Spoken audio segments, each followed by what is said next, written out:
Hey guys, my name is Max and today I just wanted to talk about a brief, small activity you can do when you are writing that can help you to flesh out characters and look at how you want to formulate their direction.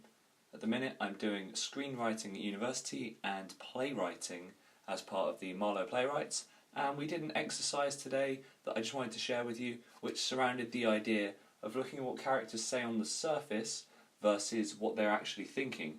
And this was important to me because it helped open up my eyes as to what my character was thinking exactly. And I'll put a link to the poem that this was based off of, this exercise. It was Elegy for My Father by Mark Strand, and there are a few lines in the poem which ask you to think about, firstly, what the character is saying on the surface, and secondly, what they actually mean. So I'll just read out for you a brief, quick example of a couple of questions that I asked my protagonist for my latest play. What do you want? To succeed at work and to make my family proud.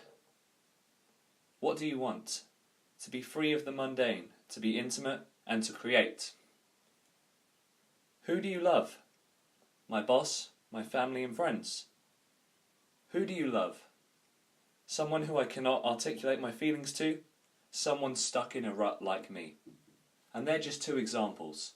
So I would really challenge you to look at all of the characters in your play or short screenplay at the minute and see what they answer the questions with.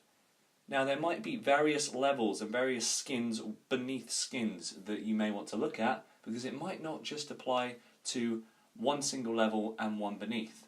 And this is actually worth noting in your life, how someone might say to you, "How are you?" and you might reply with, "I'm fine," and there might be other levels to that. So it's something worth exploring both personally and from a writing perspective, as this has opened my eyes to what my character really wants and what he will say to people he has some social pressures from, and what he might do to try and counteract and go around them.